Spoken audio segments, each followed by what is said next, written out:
रुक करते हैं आरिफ वाला का, जहां पर ज़रूरियात ज़िंदगी की दीगर अशिया के बाद हुकूमत ने अब खादों की कीमत में 600 रुपये फ़ी बोरी के हिसाब से इजाफा कर दिया। इस बारे में रिपोर्ट दे रहे हैं शफकत सुखेरा। मुल्क में जारी महंगाई के तूफान ने अब किसानों की जानब रुख मोड़ लिया। हुकूमत ने किसानों पर महंगाई का बम गिरा दिया है। खादों की कीमतों में फ़ी बोरी 600 रुपये का होशरुबा इजाफा करके कर्जे के मारे किसानों की मुश्किलात मजीद बढ़ा दी, जिस पर किसान सर पकड़कर बैठ गए हैं। हुकूमत अगे अपील है कि खादा इन्नियां महंगी हो गई ने, जिमीदार तो पहले ही कर्जा थले दबिया और साडे नाल कोई राहत की जाए, खादा नूं सस्ता किया जाए। हुकूमत खाद बहुत महंगी की है, जिमीदारां की तरफों ऐलान किया जाता कि सानू मंजूर नहीं।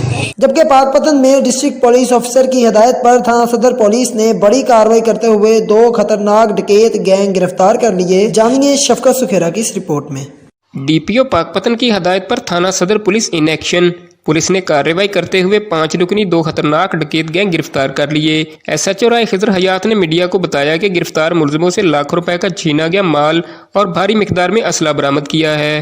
पुलिस के मुताबिक गिरफ्तार मुलजिम जिला भर में 20 से ज्यादा वारदातों में मतलूब थे। ताहम इनकी गिरफ्तारी से इलाका में डकैती की वारदातों में वाज़ेह कमी वाक़ई होगी।